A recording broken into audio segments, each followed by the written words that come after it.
don't you have a seat here and just see how Lois Right, Lois Bone from Sabawing. Right. Now you have Goose Breast Surprise. Right. What do you think? You've seen the judges score these different dishes. Are you optimistic as you present this to them? I don't know. I'm waiting to see what the surprise is. We'll see what the surprise is down here. This is Gloria Warren's Goose Breast Surprise. It looks an awful lot like the rabbit, doesn't it? I mean, it looks simple. Well, go ahead, dig in. Judges are going to dig in on that. And Kathy, let's find out. Not too many ingredients here either. Yeah, and she said surprise. I'm waiting to see what this is. Well, my surprise is, I guess, just basically Italian dressing with meat tenderizer to marinate the goose breast.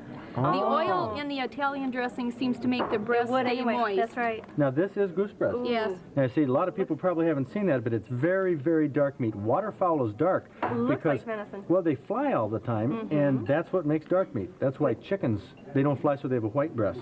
Geese have a dark And breast. it's sliced very thin to at least less than 1/4 inch. Marinate it for about 1.5 hours with the meat tenderizer and the Italian dressing. Season your flour with floury seasoned salt, garlic, coarse ground pepper, and onion. Brown it, take it out of the pan, saute some onions, mushrooms, and mix up your goose breast in it. And to me, it tastes a lot like venison. It does? Yes. Let's find out. Let's see. It tastes like venison to you. You prepared this dish. Whoa. Well, we'll end up there with Mort. Let's see what, whoa, this is going to be another tight category. This is a borderline B+, A- recipe. Excellent way to cook goose. Excellent recipe for goose, but maybe need just a little more spice to it. Okay, Randy? I gave it a 10. As an avid goose hunter, I know how darn hard it is to prepare goose, 10. and trying to come up with a good recipe is tough, but this is a good one. Emil? I'd have to give it a 10. Wow.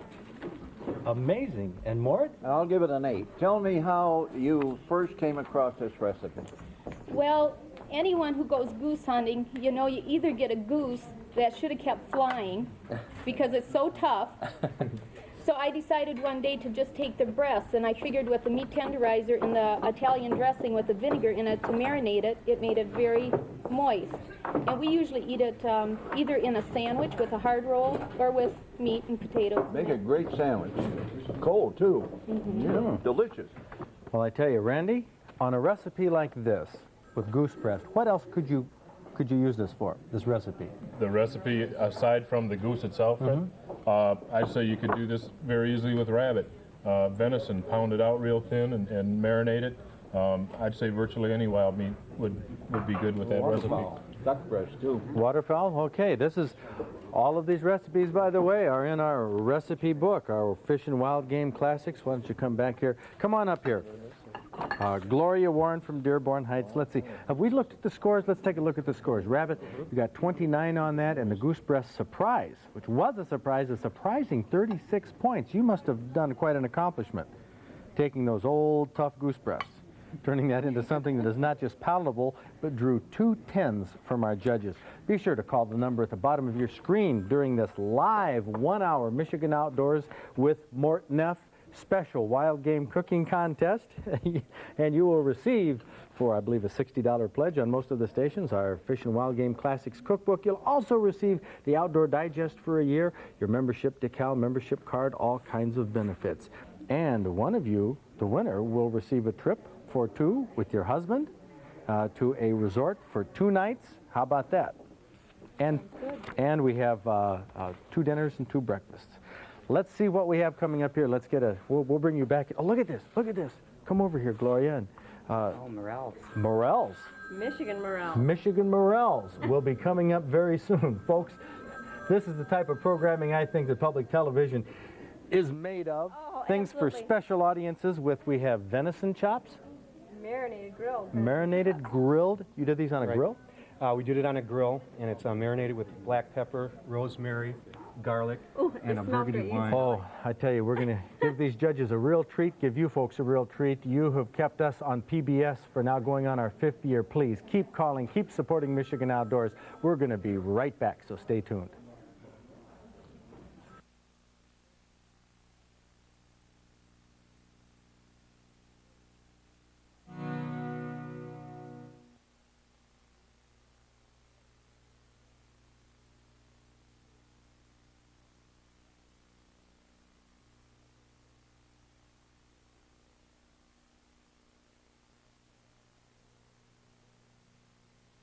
contest, so I'll meet you over there at the judging table.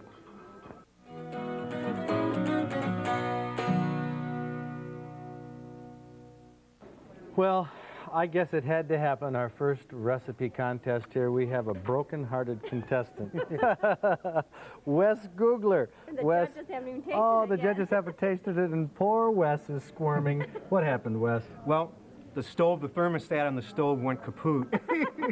So we had to immediately clean a electric fry pan, and then I had to cook it on that. The university hasn't seen this much cooking here in their lounge in a long No. time. 10 cooks on one stove. Grilled marinated venison chops. Wes Googler from Drayton Plains. Wes, why don't you tell about this plate? Okay, this plate is a dramatic hunting plate, and it's hand-painted in Germany, and the whole set has scenes of hunting scenes, and if you look carefully here, here's a scene of a rut.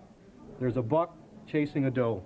And at the top here's our trophy. Right, that's a chamois that they hunt in the Alps of Switzerland. Now this is all very, I don't want to carry it. You said this is very valuable. Yeah. Why don't you pick it up, Wes? Don't be nervous. Hang on to it. Oh, and we have the morels going with this. Do we have a treat for the judges? That's got to be cheating, Fred. Just pretend it's warm. Okay, Wes is a little concerned that this is a little cold, that these are the grilled marinated venison chops, which have as a side dish. Here they are. If we can take a look at this before they're gone. In fact, Dick, why don't we get a shot of this right here? This we have on the side, we didn't get to mention here, is our Michigan morel mushrooms. These look like they've been sauteed Absolutely, in butter. in butter. I'll tell you, we're going to get these over to the judges. You guys can fight over those morels. Okay, why don't we just set this, we'll bring this back. Okay, Wes? Okay. Bring this plate back over here. This has got to be one of the simplest recipes of the evening for the grilled marinated venison chops.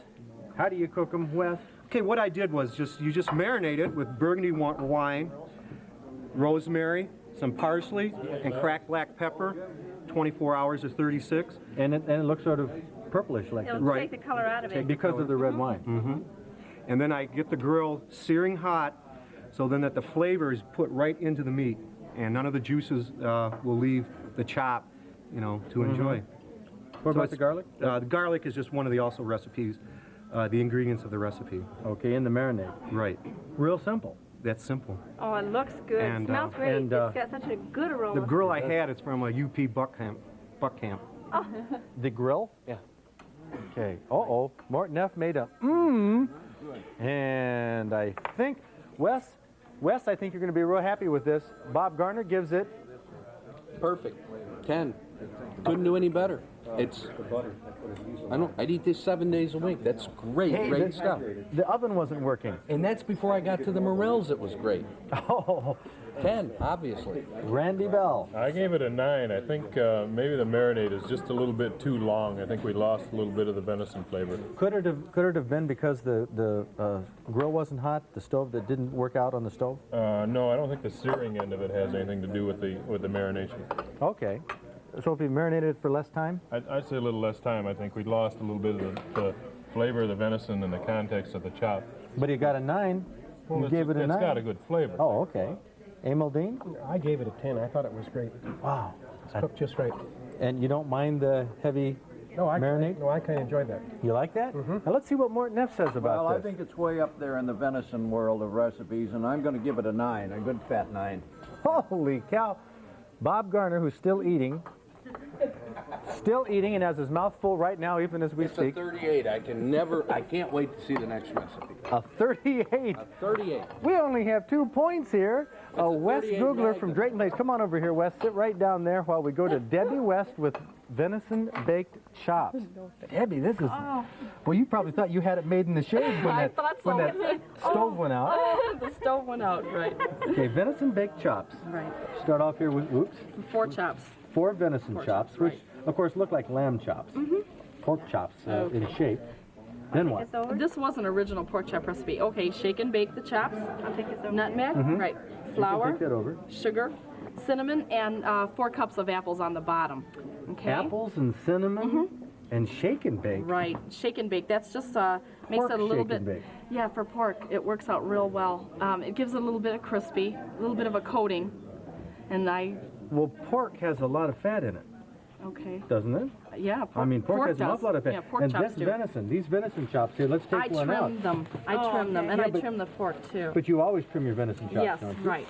Yeah, they're leaking. But you Yes. can see that venison chops hardly have any fat. It tastes better in than the the muscle. chicken, though, the chicken shake and bake. It's just something that we use as a shake. It Very works real good. well. And my sons like it, okay, so that's Your why. sons like Yeah, it, they're- okay. So you have 2 tens there from them. Yes, I've got a 5-year-old and a 2.5-year-old, and they like this, so it's worth it. Okay, now Debbie West from Gregory is a little concerned here because we're going against a 38. But Bob Garner, what I'm do we going to have give to it? give this a 7, all? and I think there's a prejudice. The apples. I like the recipe, but the apples tend to sweeten things way too much in my book, my estimation. Well, Randy Bell. I had to give it a 10. I think it's a very unusual combination of ingredients. If we had a little bit of raisins in there, we'd have almost close to a mincemeat. I think it was real good. Emil, I gave it an 8. I kind of agree with Bob. I think the apples took something away from it. you guys aren't apple eaters, huh? Well, I don't know. Randy has a strong recommendation, a professional chef at the Holiday Inn in Houghton Lake. I'm going to give it an 8. I think it's a delicious recipe, and I can see where kids would like it. It's a little sweet. It Yes. really is, but an 8, a big 8. A big 8 for people who have a sweet tooth. 35. That is a high-scoring recipe, right. Debbie. Come on up here, Wes. Go ahead, congratulate Debbie here for it. That was a close run contest here. So we're going to do a presentation here of the award. So if we can get all the winners up here right now, okay? Get the other winners who will be trooping up here right away while we. Now let's see. We have for the venison dishes, Wes Googler won it, and this is what you won, Wes. You won a weekend at the Best Western Motel in Manistee, 2 nights lodging, 2 breakfasts, 2 dinners. Very nice. You got to do that by June 15th, okay? Okay. Congratulations, No problem Wes with that. Googler. Your letter and everything. Okay. And of course, this will be, where did my cookbook go? In our Fish and Wild Game Classics. And we have, where are our other winners? They should be right here. I'll tell you, what we're going to do is we're going to bring our other winners up in just a minute. We're going to get them lined up. Bob, you have a special presentation? Yeah, I have maybe we should get over here a little closer to the boom, I would assume. Okay, go Mort, on. if you could stand up, I'd like to bring a couple of gentlemen that mean an awful lot to this state up. Representative Tom Scott, who's chairman of the Conservation Committee in the House of Representatives, seen in my Michigan Outdoors, and Senator Art Miller. Senator Art Miller. I talked to Art a little earlier. Yeah. He's the minority leader in the state Senate. Senator John Engler couldn't be here tonight, but they have a couple of resolutions that they'd like to present to you on behalf of the Michigan House and Senate as a thank you, number one, to Mort Neff and in commemoration of this event and your participation in it. Very touching. I thought these were for recipes. Oh, that's great. Thank you, gentlemen. Well, I'm flabbergasted. I think this is a great evening, and I'm certainly happy to have participated. Bob, Fred, Mort, it's probably to a man who's more responsible for more fish ending up in frying pans and deer ending up in venison stew than any individual in the state of Michigan. On behalf of the Michigan Senate, we'd like to present you this salute here because you're Michigan's strongest voice Gee, in then. publicizing our great treasures in the woods and streams and lakes. So on behalf of the Michigan Senate, we wish you the best of health, good hunting, and good fishing to you. Thank Mort. you, Art. Thank you again. Thank you very much. I'll find a nice place in my studio. Representative Scott. Well, I just, on behalf, as chairman of Conservation Environment in the Michigan House of Representatives, this tribute's for you on behalf of the members of the Michigan House of Representatives to let you know how we feel about you and the affection we have towards you for the job you've done for hunting and fishing in the state. And Mort, I'm just very pleased to be the one to deliver this to you, but that's on behalf of every member of the House of Representatives. We also have one other quick salute, if we can get a shot of it, with the governor. Governor? Okay. The governor couldn't be here tonight, Mort, but Today, when when Bob Garner was signing I the was bill, with him today. what did the governor say? He said, how's about, he knew you were going to be on, he says, how about a thumbs up for Mort Neff and the sportsmen and women of Michigan? And so we all turned around, Representative Bartnick and I and the governor looked into the camera and went thumbs up like that, and that's for you, Mort. That's for you, Mort. Well, I say thumbs up to all of the viewers who made it all possible down through the years. What a lot of golden memories we both have. Thank you very much. Thank you very Okay. much. Thank you. All right, now let's wrap up here with the winners from the contest. As we're pulling this to a close here from our cold dishes, dips, and appetizers. This went to Mary Fortin of Sutton's Bay for the sweet and sour venison meatballs, and you have a weekend at the East Tawas Holiday Inn.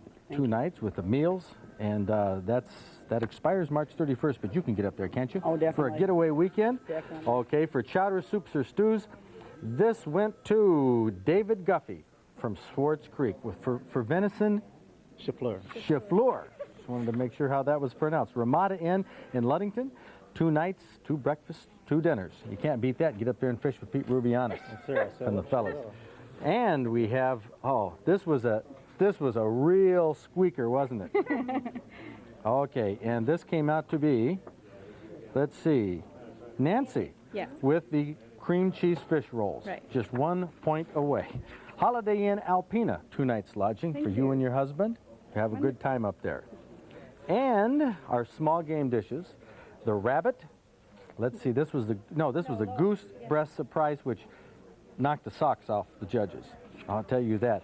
You have, for you, let's see, let's get this straight here. Lois Bone from Sebewing. You can travel all the way up to Traverse City for a weekend for the Holiday Inn, and the folks up there, East and West Michigan Tourist Association, by the way, provided all of these trips. And, of course, we have our grilled marinated venison chops, Wes Googler from Drayton Plains. Thank you. And your trip, of course, do you remember where it was? Manistee. Manistee, home of Emil Dean. Well, what do you think? Fred, before we go too much further, no dinner of venison is complete without dessert. And for dessert, we'd like to present you with this special birthday cake. Celebrating your 40th birthday, which is today. 40th birthday. And Mort Neff was right in on this surprise. Were you in on this, Mort? Happy birthday Hold it. Happy birthday to you. Oh. Happy birthday, dear Fred. Happy birthday to you. Okay, I give the singing about a 3. And this is my dad, by the way. Norm Trost and my son Zachary, and Tara, my daughter. Great. What do you think about having a 40-year-old father? Oh, old guy. Here's some other folks, too, from the office, Fred. From the office, okay. Yeah. Well, good. Connie and Jenny and Patty. All right. Look at this cake, though. Hey, this is an outdoors cake like I've never seen. PBS is hooked on Michigan Outdoors. Oh, you ought to read the various, What does it say? yeah, well, you read it there. Catch of the year, 1946. Angler of the month. No. They'll wrap us up here in just a couple minutes. What does that say? Angler of the mouth. Angler of the mouth. Holy cow. That's Garner. It's not his birthday. Fred, you know, for all year we've been knowing how much you've dreaded being 40. No, I have told everybody I've been 40 for 2 years. He's been saying that because he really dreaded being 40, and now look at him. He's I know. I still don't going like it. strong. Mort, what do you think? Is he going to make it another 40? Yeah, undoubtedly. Well, I tell you what, Mort, you were on 23 consecutive years thanks to the sponsors in commercial television, and television has changed. Now we have PBS. You folks are bringing Michigan Outdoors, hunting and fishing, primetime Thursday nights across the state. And Mort, you've got to be happy with that. I've already made my pledge. You made your pledge? Well, I tell you, we've been following in your footsteps the type of show, the pace and variety stick to hunting and fishing. And It's been working. Getting bigger and It's better working. than ever. Getting bigger and better. You probably never thought that actually Michigan Outdoors that you started in 1951 and still be going in 1986? Oh, yes, I did. First time I met you, I knew you were the man.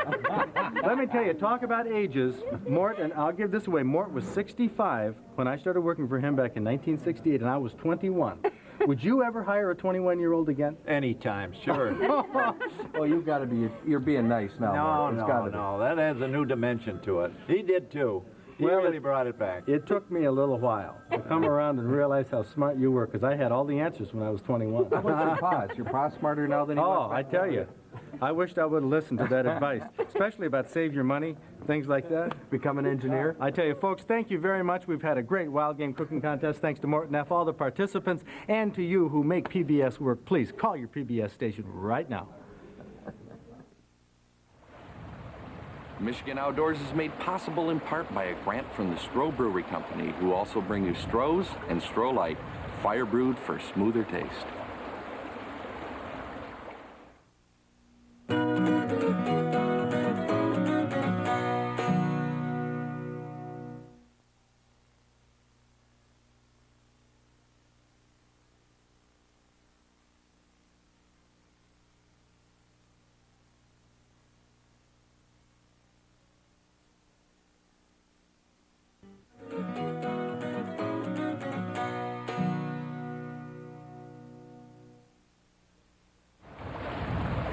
Michigan Outdoors is made possible in part by a grant from the Stroh Brewery Company, who also bring you Stroh's and Stroh Light, fire brewed for smoother taste.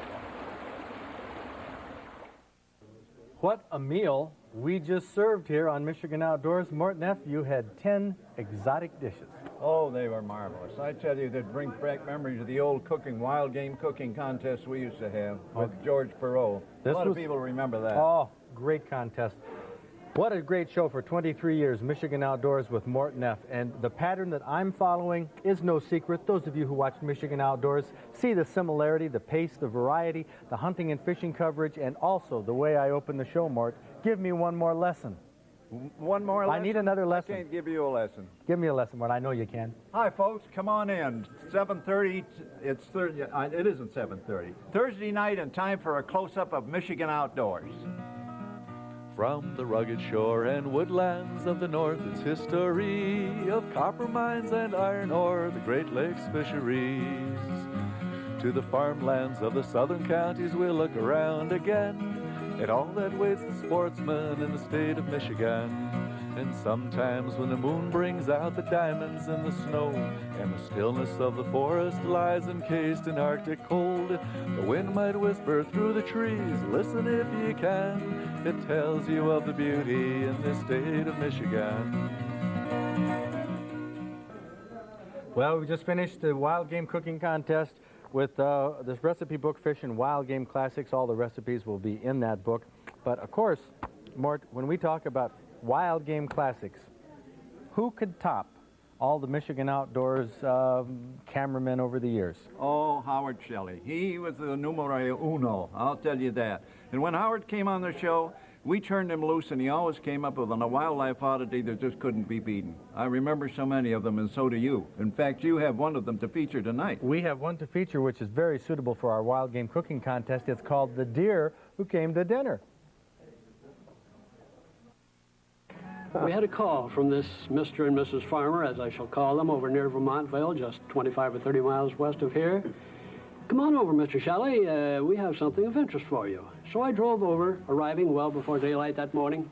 And there, as Mr. Farmer went to the barn to milk, feed the cattle, wandering around the barnyard was this last spring's fawn. Now, the deer was never tied up, never shut up, had free run of the countryside. It would follow the farmer around, and among all things that was strange, it made the perfect pet for their big boxer dog. Where you'd see one, invariably you would see the other. So I just made it my business that morning to try and have my camera at the right spot at the right time and see what would happen in the way of a story. So was this raised as a fawn?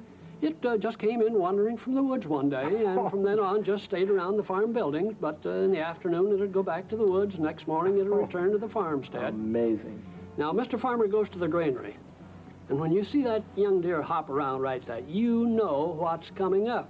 Mr. Farmer comes out with a half-dozen years of choice kernel corn, and how the deer does love that. And that actually leads us into the title of our film, The Deer That Comes to Dinner. Because after he has his chores done, the farmer goes to the house. When the deer looks through the window like that, you better get the back door open because he's ready to come to breakfast. And he comes moseying right into the house. And of course, the lady that supplies the food, he must go greet her first because he knows that within a matter of minutes, there'll be a choice food item for him. Now, you know, when our children come in the house, they have dirty shoes and dirty boots. But you never need worry about that in regards to our friendly deer. His feet are spick and span clean. Now, it's just about right. The bowl of dog food has been mixed, And there we see our two friends, friendly, never arguing. I want mine first. No, you can't have it. I'm going to have it next. No friendly. It's just good, plain, well, two pets together, eating and eating as you see them. And then as the next course, how about a slice of juicy apple? And how that deer does love it. You'll note a little mar on its right eye. In its younger days, it got caught in a barbed wire fence. Then it moves into the living room in front of the mirror because you see this young doe, there won't be too long till she's interested in a young buck, so she wants to see that she's looking just right. And then finally, back to the kitchen. Well, here you see the big boxer. He's tired out already. He lies down for rest. Don't you hurt your buddy there with that sharp paw. Then the deer, too, will lie down momentarily, but only for 3, 4, 5 minutes. Never going to sleep, always alert. And after it was there for less than 5 minutes, as one might suspect, it arises. And then, when it goes over to the kitchen window and looks toward the outside, that is it. You better get the front door open. She's ready to go outside. And that's the story of how our deer came to dinner. Howard, that is nothing short of incredible. Incredible. I mean, Marty Stover is a film producer that has a Wild America series, and he uses animals that are trained. But a deer like that would be amazing to train a deer that much. There was no training whatsoever. There is simply a case of that deer came in when it was a little spotted fawn, and no one harmed it, no one hurt it. It was given food, and literally it made its home right there. There aren't too many deer that have a personality like that, though. No, very few wildlife species. In fact, oftentimes they get kind of mean and nasty when it comes to the fall. That's right. Well, that's right. Of course, you've seen ruffed grouse do this. Oh, yes, definitely. Occasionally. Any other animal oddities that in your years of photographing that seem to tame down like that every now and then? Well, you named the one. In fact, on the show one time, we had a gentleman from up from the Mount Pleasant area that had a grouse. Came in, and it'd hop up on his hand, finally up on his arm, onto his shoulder. And we called the old gentleman, had him on the show one night. Like myself, he was minus a lot of hair up there, hey, and the grouse stood right there and pecked him so hard on top of the head that there were 3 or 4 blood spots there. You mean he brought that grouse into the studio? Right in the studio, right down to the studio. And who knows why? Just so happens an unusual animal. One of the freak things of Mother Nature.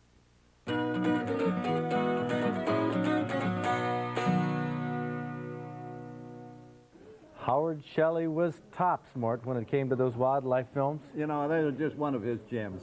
That really was. He's got a book full of them. I know he does. Incredible stories. And you sent him around the state to root out all types of odd animals. What's the oddest that you've run into? That I ran into? Well, one time a farmer, a woodcutter near Riverdale in Michigan, called me and he said, I have a grouse that follows me out into the woodlot every morning. And he says, you ought to come up and meet this grouse. So I went up there and we got on a tractor. And as soon as we got to the woods, the grouse was right behind the tractor running along, and I thought that's a pretty good story. We got to the woodlot, and I had to hide behind a pile of wood because the grouse was a little spooky toward me, but very friendly toward this woodcutter. And came time for a lunch break, and the grouse sat on his shoulder and shared a sandwich with him. Remarkable. Huh. And that went on all day to show the affinity between this man and this grouse. And finally, I said, well, I've got enough footage here for a good little story. And then I left. And about 2 weeks later, I called as a follow-up and said, hey, how's that grouse coming along? And he tearfully said, oh, Mort, he said, a terrible thing has happened. He said, I was out in the woodlot, and I didn't look what was going on where that bird was, and I cut down a tree, it fell on him, and killed him. No. And he said, I was in tears, but he said, I have a cousin over in Grand Rapids who was a taxidermist, and I sent the bird to him right away, and he gave me a beautiful mount on that partridge, and he said the pat came back to my house looking just like it did when it was running around the woodlot, and he said, I took my wife's picture off the mantle and put the grouse there.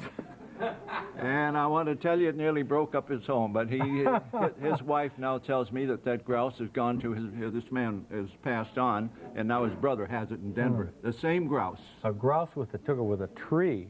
You would think the way grouse are so flighty, they get out of the way. Oh, Well, I tell you, Mort, we got to get out of the way right now. We have pledge breaks coming up around the state. Call into your local PBS station. We'll be back with more Mort Neff in just a moment.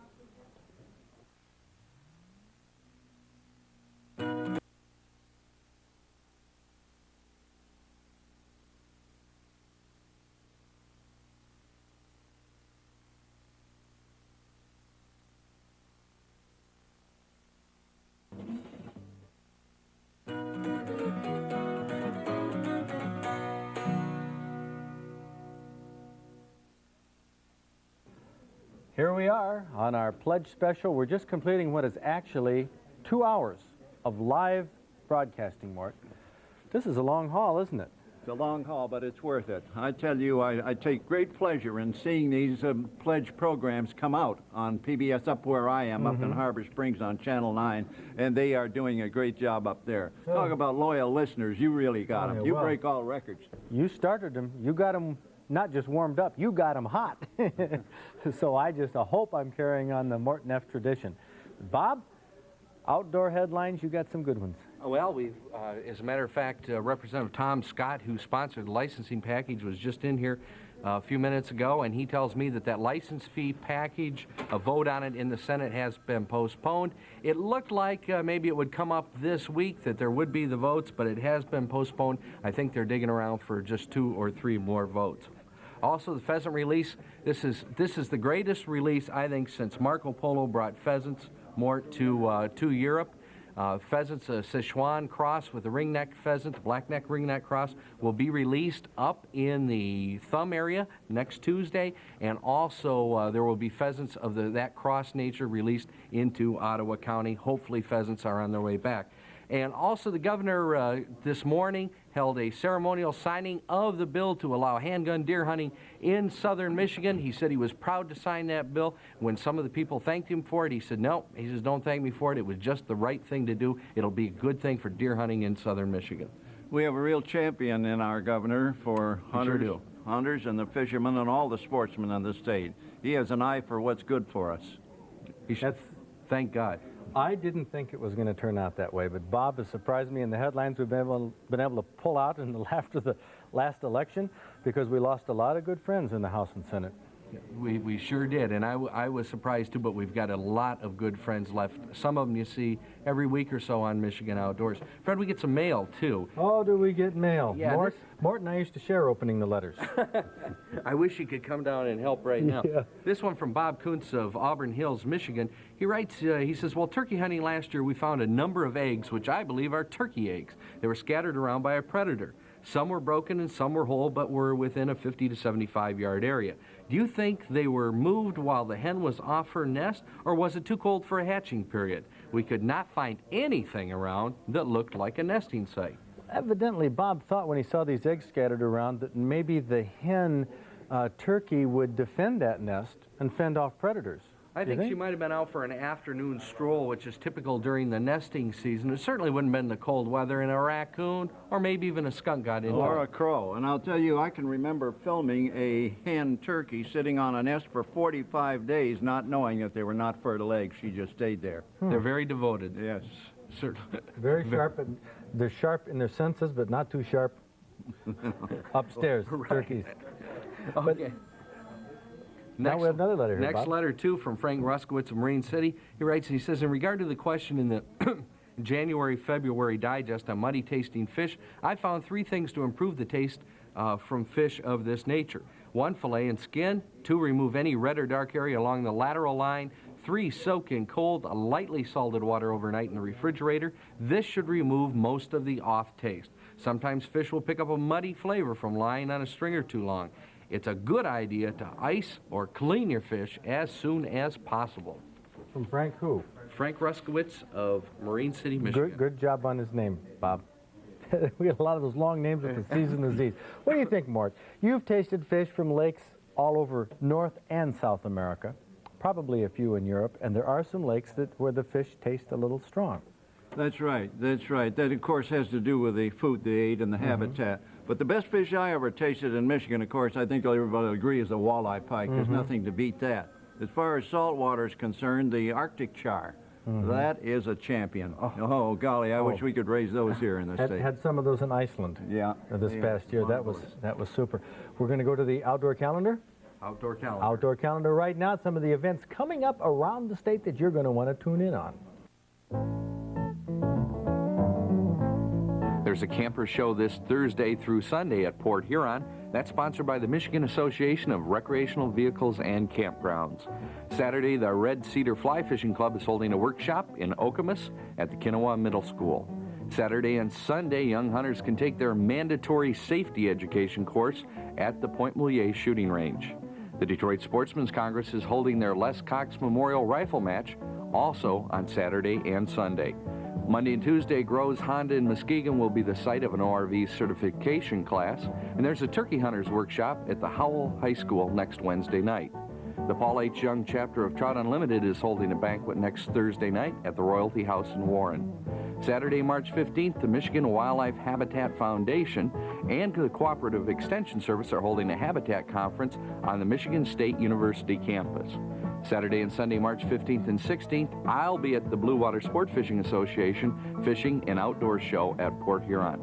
Tickets are still available for the Stroh's Fishing Awards Banquet April 5th at Romans of Livonia.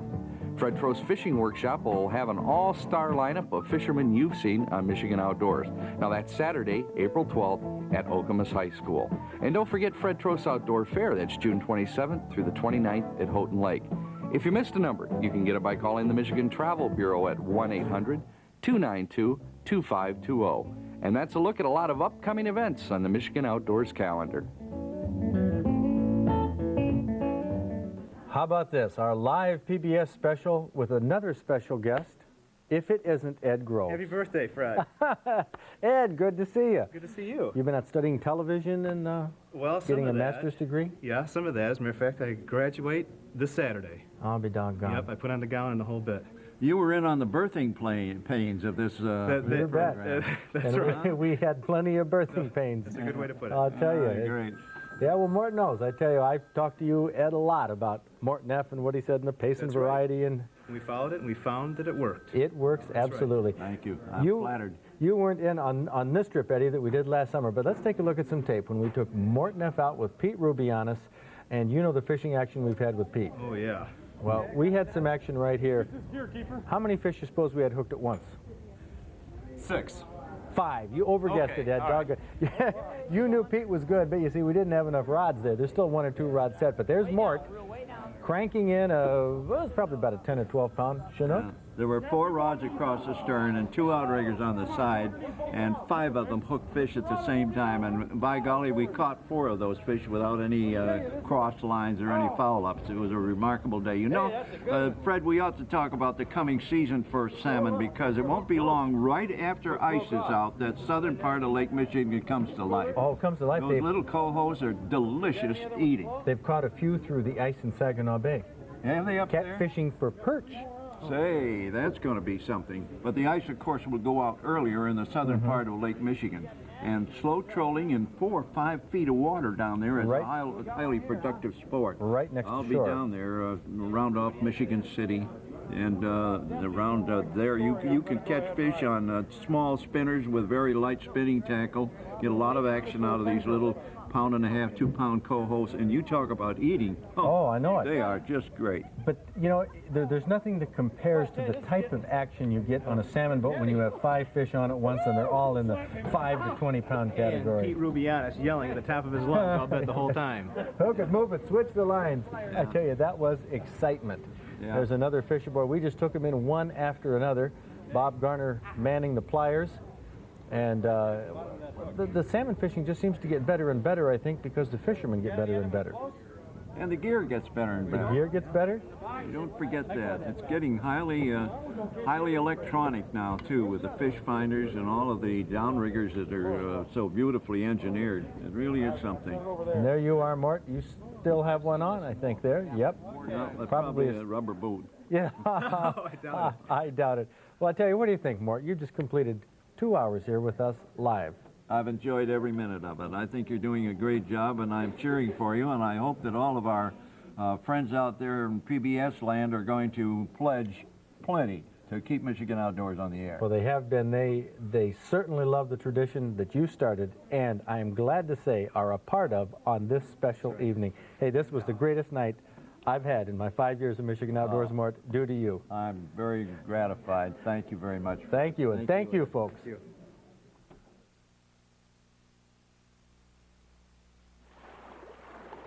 Michigan Outdoors is made possible in part by a grant from the Stroh Brewery Company, who also bring you Stroh's and Stroh Light, fire brewed for smoother taste.